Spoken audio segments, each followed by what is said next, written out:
mga aliping walang kabuluhan. Tumupad lamang kami sa aming tungkol. Medyo malakas yung hamon ay pinapagaling ng may kapal. Yung pagiging alipin o lingkod, sabi na natin, servant. So, servant ito yung mahayaya na ikinamamanin ng buong may kapal. Medyo taliwas sa pamantayan ng tao. Ang pamantayan ng tao ay gusto paglingkuran. Yung may kapangyarihan, may kayamanan. Hindi naman ang ulugan ay malipit na pinahagi nito ay alin. Yung kung tawagin natin ay self-educated. Hindi alipin na napipilitan. Ngunit bilang bahagi ng paglilingkod. Sabi nga natin, pagkakataon, ito yung uri ng pagkilos. Kaya kung minsan, medyo malaki yung hamon ng kasalukuyang panahon kasi yung mga usapin tungkol sa korupsyon ay alin. Itinuturing natin public servants, lingkod ng bayan. Pero hindi pala lingkod ng mga namamangantala sa bayan. Bahagi yun. Kaya medyo matigas yung panyayan ay pinahayag ni Jesus. Kasi ito yung panyayan natin na sabi nga natin, hindi lang sapagkat ginagawa mo ng tungkulin.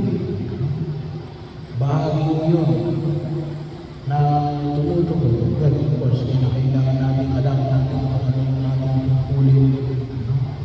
May mga pamantayan ng pagkilos. Kahit ang mga sapatos ng pagsimbahan, mayroon tayo mga laws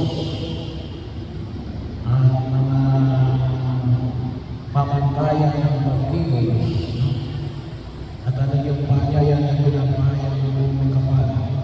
Gawin mo yung tungkulin. Maging tapat ka naman. Bakit?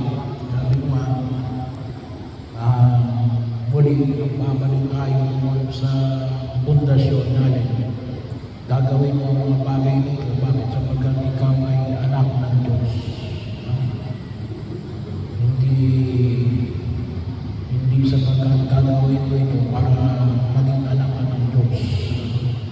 Gagawin mo ito dahil sa ikaw ay iniligtas ng Diyos. Kaya yung paghanap ng iyong tungkulin na yun, pagpapatutok mo, pagkilala, pagpapahayag, at pagpapalaga ng iyong sarili na alin, tulad na yung pinahayag sa unang magbasa, isang handog sa Diyos. Kasi bago ikaw ay nananalig kay Jesus. So babalikan tayo, kaya napakalaga na maging matibay yung pagkilala natin na alin kaya mong gagawin ito, hindi sapagkat you will gain something. Gagawin mo ito sapagkat magbabahagi ka ng iyong sarili. Magbabahagi ka ng iyong sarili. Hindi ito mangyayari na alin na ikaw ay gagantihan ito. Hindi ito negosyo. Sinakalangkot yung ginawa negosyo. Ginawa tawag na natin ay milking cow. So ito yung hamon na pinagmamanik ng buong naman. Yung maliwanag na kalooban natin. Kaya kung gagawin ito, sapagkat ikaw ay naglilingkod sa Diyos. Kaya ginagawa mo ang iyong tungkulin. Bahagi yun. Hindi ito special na pagkilos, ngunit isang ordinaryong pagtugon sa panawagan na ipinapahayag ng may kapal. Sapagkat ako'y alipin na gumagawa lamang ng aking tungkulin. Pangalawa, kabahagi hindi na rin, kababaan ng loob. Sabi na natin, alipin walang kabuluhan. Alipin walang kabuluhan. Bahagi yun na kung saan yung makikita natin. Sapagkat, sabi na natin, malaki po kasi yung tukso natin. Kanina lang kanina ating pamatayan ay anong ba ganyan yung makukuha natin dyan? Anong mapapalaki dyan? Eh kapag yan ang maging pamatayan natin, paglilingkod yan. Yun ay ginagamit lang natin sa salita. Pero,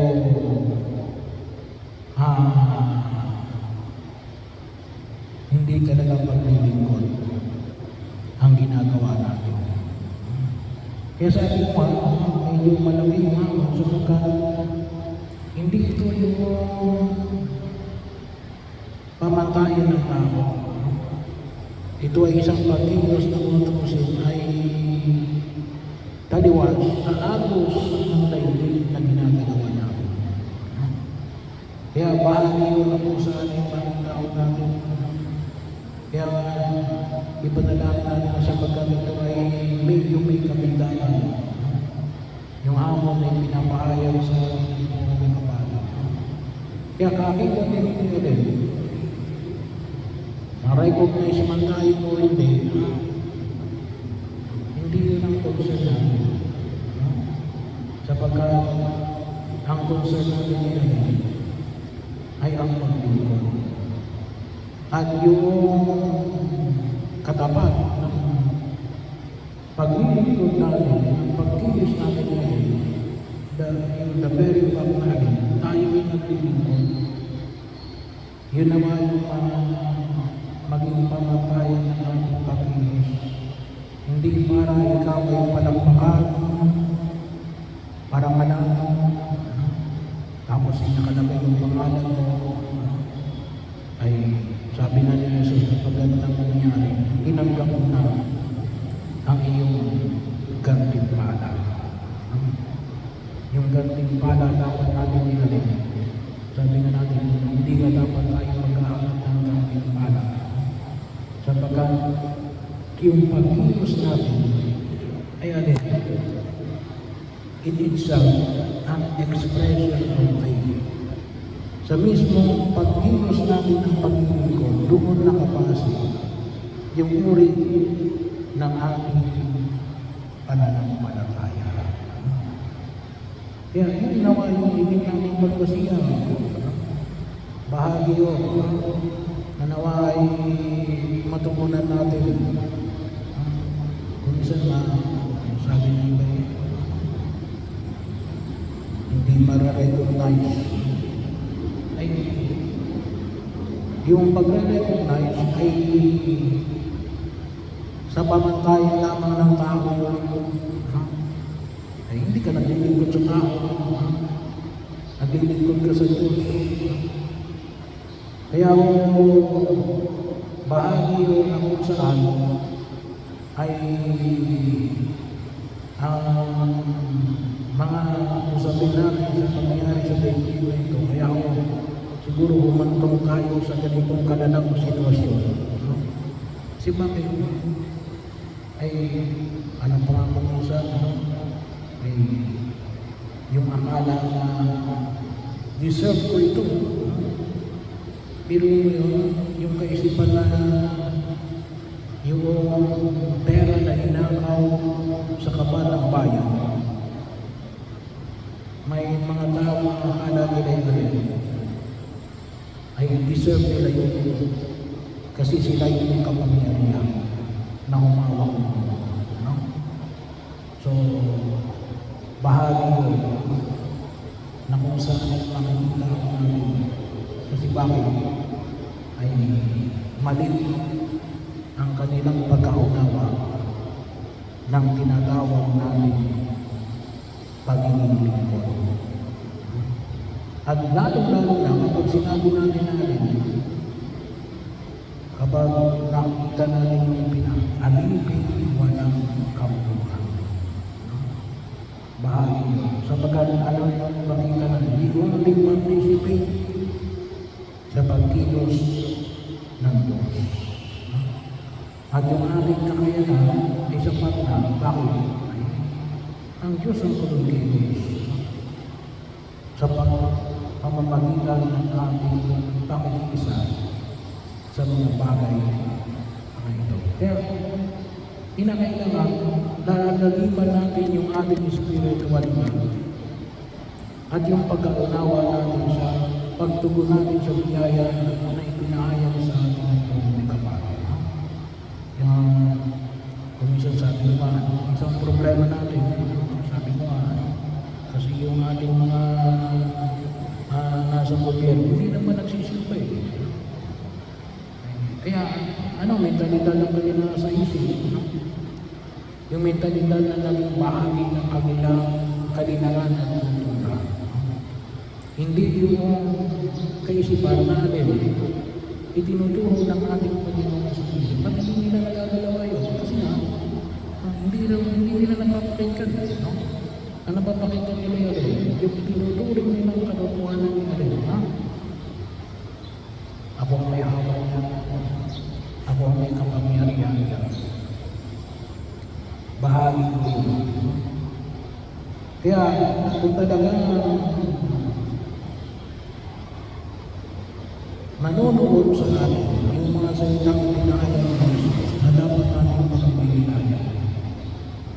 Ako'y habang alipin na walang kabuuan, ginagalawa ko lang ang aming tungkulin.